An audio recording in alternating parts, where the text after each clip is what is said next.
When you're hitting rock bottom, you feel like there's no way out, but there is. And the only way out is in. So you must start listening to yourself. You must start exploring and finally listening to that essence, your soul, your spirit, and it's calling. When you start doing that, yes, you're going to go through discomfort more maybe, and shed even more and go through darkness even more.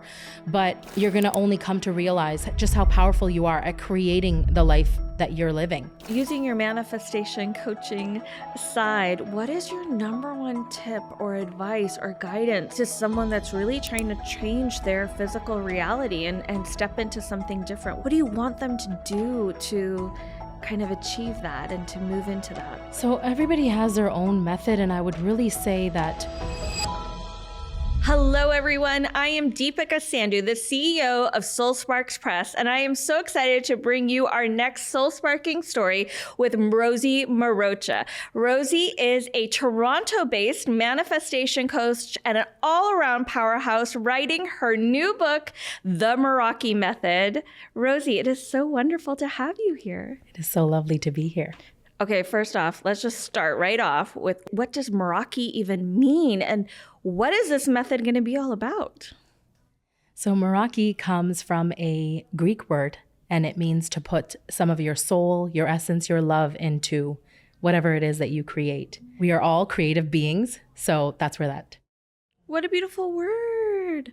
When was the first time you heard this word? I feel like we're manifesting signs from the universe all the time, and I don't know, it just crossed my path and it really spoke to me. And I actually named my business that as well. It was a soul spark. It was. And now you're writing your book to be the Meraki Method. So what does it mean to be living this way? And what is this method going to be all about? Well, it is truly the core of everything that we create, right? Everything that we create in this world we're the center of it. So with our unique essence, we forget to put our unique essence into it. So that is what it's going to be about, bringing yourself back to you. So when you say essence, like for so many people out there, they're like, I don't know, do I have an essence? I don't feel like I have an essence. What's an essence? What do you say to them when they don't even know or realize or understand that their essence actually exists and needs to be embraced? Like, I feel we are so disconnected from that essence. So what is that essence? If you could take a moment, put your hand on your heart and literally just feel that. Take a deep breath in. Really feel who and what you are. Have you taken time to connect with that? Who is that? What does he or she want? That is essence. It is the core of your being. The core, the truth? The truth, whatever that might be for you. Have you connected to it though? When did you first tap into your essence? I think we have these little soul sparks throughout our life. But then when did it happen? I want to say when I became a mom for the second time in the thick of the pandemic. I fell, I broke my arm, and I felt like my world was just coming to a crumble. Like, I have everything. You can tick off all the boxes. I literally have achieved it, but I felt all in my masculine. I didn't really tap into the feminine. And I was wondering, I'm like, life cannot be this. It cannot be this. And that's what brought me back to me, the who behind it all. So were you living, I mean, so many women out there are going to be able to relate to this, right? Because you were a second-time mom, another little child at home at the same time. You break your arm, you're exhausted. The pandemic is happening. You were a nurse at that time, correct? Yes. And it was almost like everything was sort of caving in on you. But I think all these things were happening to really create this realization that you had to tap into who you were, because you weren't being who you were. Absolutely. Absolutely. And we live in a vibrational universe, and there are universal laws that they don't change, they just are. So I was experiencing what you would say the darkness. But if you don't experience the darkness, how would you then know or appreciate what the light has to offer? So in tapping into that, I was able to experience something greater than me. But help women out there understand that when you're in that dark period, you can feel like there's no way out of this, right? Yeah. You've got the little kids, you've got the work that you're having to do. The times are just feeling hard for you, and they are for so many people out there. So when you're in that darkness, how do you move through it? How do you get yourself to the light? Sounds so great now to be like, and then I got to the light, boom. Yeah. But it's not a instantaneous process, right? And it's not a linear one either. Yeah, explain that. Yeah. Well, when you're hitting rock bottom of some sort, you feel like there's no way out, but there is. And the only way out is in. So you must start listening to yourself. You must start exploring and finally listening to that essence, your soul, your spirit, and it's calling. When you start doing that, yes, you're going to go through discomfort more maybe and shed even more and go through darkness even more. But you're going to only come to realize just how powerful you are at creating the life that you're living. And when you take full responsibility back for the life that you have created, right, through conscious or unconscious programming in your life, then you are stepping back into your power and creating your best life consciously. So I know you're saying, how do you connect back to it? I think it's when you start listening to yourself, your heart. What does it really want? So how did you listen to yourself? What was the step you took in your dark moment to tap into you and your true self? I leaned further into spirituality. I feel like I've always had that in me. I think to some extent we all do. We just don't listen to it. So I started listening to it. Was it through meditation or journaling, or like what was the tool? Because we all want to listen, right? We all want to figure this out. But for so many of us, we really just don't know how. Yeah. I don't think it's a one size fits all. Like you mentioned, journaling, meditation, it could be that.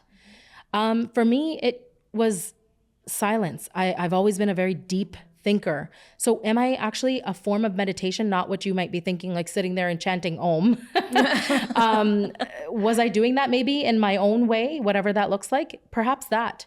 And when you silence the mind and the chaos and the monkey mind, you can actually allow yourself to open up the channels to listen to divine guidance that is available to us all the time, but we don't tap into it. So if I can give the example of like the ocean and the water, if it's all chaotic, drops are falling into it, but you don't know which one is the inspired thought, which one is your inner voice.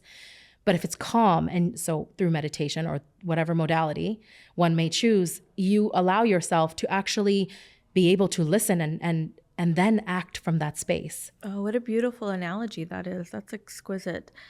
And so you embraced these practices and embraced being in the silence. I too love silence. I feel like silence for me has been the most healing of anything that I have ever practiced.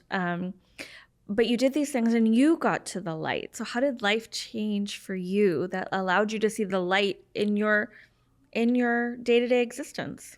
I take a moment to pause on that because it's like you might think, oh yeah, now brighter days are ahead. Boom, boom, boom. Like she just did it, right? Yeah, she figured it all out. No, she didn't. Because you know what? Life, we came here to live out opposites, right? And as we continue to grow and evolve, we are expansive beings. I don't believe that we are meant to stay in one place, one whatever it might be, career, relationship, anything. Everything is shifting constantly, but we are always seeking that greater expansion and evolution, right? So more things had to fall apart. More deeper healing takes place. You start recognizing where, different subconscious programming has come in to shape your life. So then you start uncovering that. And it's just been a beautiful journey of again, tapping inward and continuing to reflect, integrate, move forward. Like I went through periods of all of a sudden experiencing, for lack of a better understanding, panic attack-like symptoms. And it was not easy. I had to learn to trust my body. I had the similar experience that kind of came up to me yesterday when I went for a hike on Uranian. So you're always integrating, you're always digging deeper, but look at where I'm sitting right now. So this is a manifestation, right? So how is life? It's wonderful. And I can't wait to see what else it reveals to me through my uncomfortable actions of taking a step forward while doing the inner work. And it reminds me of what you said earlier, which is this path of growth for you and for so many people out there, it is not linear. So we go, and we're like, woo, I'm so woke, even though that's not a popular word these days. I'm so woke. And then you're like, oh, no, coming back down again. And I'm going to keep going. I'm growing. Oh, no, I got to go relearn that one. And it's constant, moving all different directions.